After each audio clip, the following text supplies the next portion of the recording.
Hello, my friends, and welcome back. Thank you very much for being with me again today. When you have in a society parallel institutions or organizations that each of these organizations consider themselves the legitimate and the ultimate organization in that particular field, what are you going to do? And I'm going to give you an example. Maybe you're not familiar, but if you are, that's great, with MMA, mixed martial arts. Correct? Correct. We are all familiar with them. Or if not, now you know there's UFC, Bellator, One, and others. Now, I'm talking about in this case, when you are winning the belt in the UFC, right? You are considered the world champion.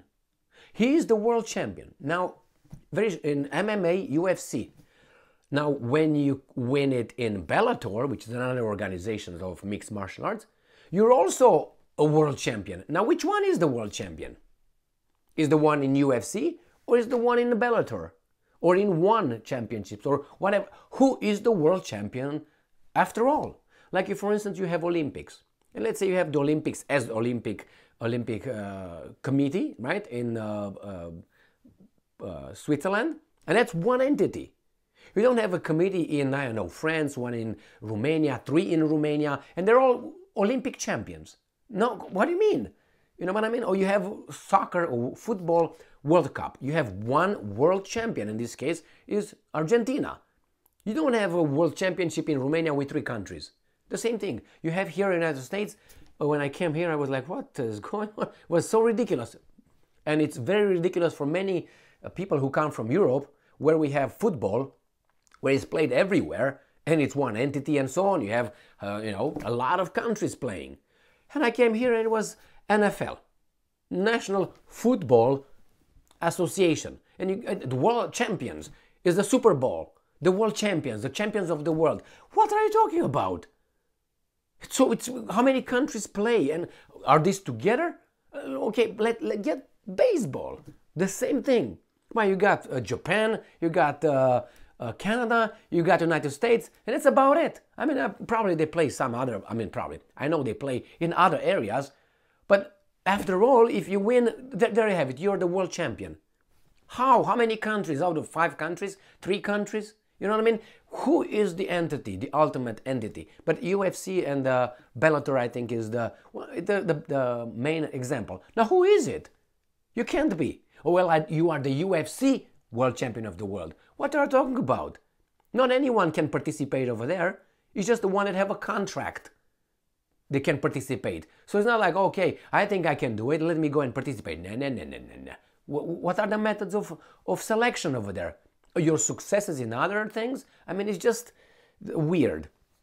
Now we have the same thing in the international community, so-called, where you have countries getting together and claiming that they are, or they will institute, let's say, an organization that will dispense justice, to other countries that are not part of the organization. All right, let's see what's going on here. This article comes from Ukrinform. It is from today, the 10th of January 2023. This is the title. 21 countries investigating Russia's crimes in Ukraine. What do you mean 21? Is this UFC or is the Bellator?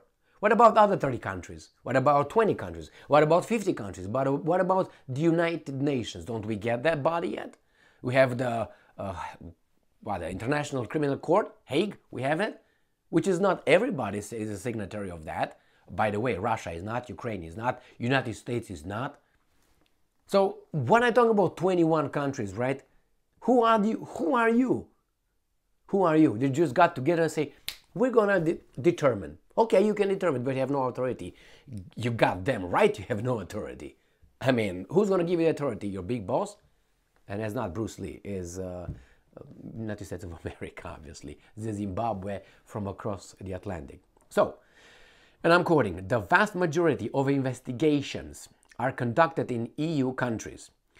Of the 21 countries where interviews are conducted, 14 are EU members. Another 4 countries, including Ukraine, are in Eastern, but are in Europe, but are not EU members. and 3 more countries are not part of Europe: the USA, Canada, and Great Britain. The Anglo-Saxon triangle. Now, President of Eurojust, EU Agency for Criminal Justice Cooperation, Ladislav Hamran, said during his visit in Lithuania in an interview with a local mass media, Ukrinform reports, with reference to LRT. Now, you remember, these guys are going to reach a determination, a conclusion, right? And the mass media will pick it and will parrot it as being a legitimate conclusion.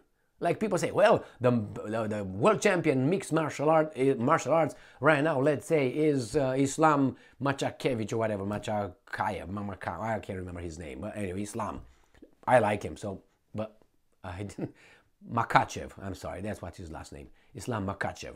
So he's a guy from Dagestan, Russia, and so on. Well, he's the one, but he's in over there. I don't know if he's going to get pounded by the guy from Bellator for the same weight class. So he's the world champion. I don't know, you're a world champion in your little thing. You know, well, he's a fantastic fighter, don't get me wrong. Fantastic. But nevertheless, you didn't participate against everybody. Shoot, when you're little over there, or pool of little fish, not fish, because they're good. You know, I'm just giving an example so I can make my point, all right? I'm not trying to insult anybody. These guys are fantastic athletes, and especially Islam, he's a martial artist. He is a one who's, I mean, as Khabib before him, I think he retired now, even as a trainer. That's a sad story. I think he's got some threats or something. Even these guys, you know what I mean?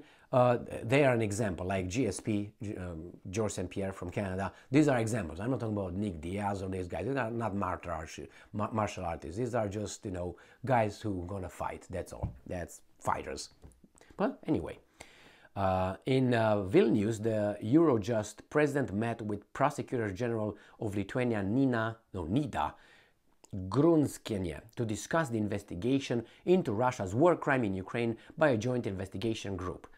Did you hear anything about anybody investigating the Ukrainian war crimes? I know the Russians went to the United Nations and provided evidence for those 12 guys or 10 guys that were shot, you know, the drone, that videotape and so on. Anything came out of it? As the Russians are saying, it's a very conspicuous lack of interest in finding out those crimes. But here we have Lithuania, obviously, probably Poland, right there. Anyway, so we find out that we have here Lithuania, the first guy. Lithuania has 2.5 million people, a population. It's a Baltic state. You know what I mean? I just make this just to make sure that you understand that it doesn't even have a way anywhere. Like, you know, like a heavy weight. But anyway, it doesn't mean that people cannot speak up, doesn't mean that people cannot, you know, organize and so on. But we have to understand proportionality, legitimacy, you know. I mean, really.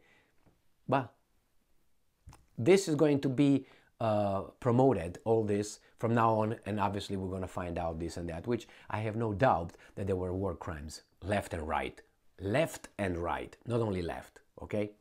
Lithuania's prosecutors, together with other officials and experts, went to Ukraine twice, where together with their Ukrainian colleagues, they took part in procedural actions, recording the statements by victims and witnesses, inspecting the crime scenes. Very good, very good. That's a good beginning. The problem is the Russians, whatever you find, they will say bye-bye.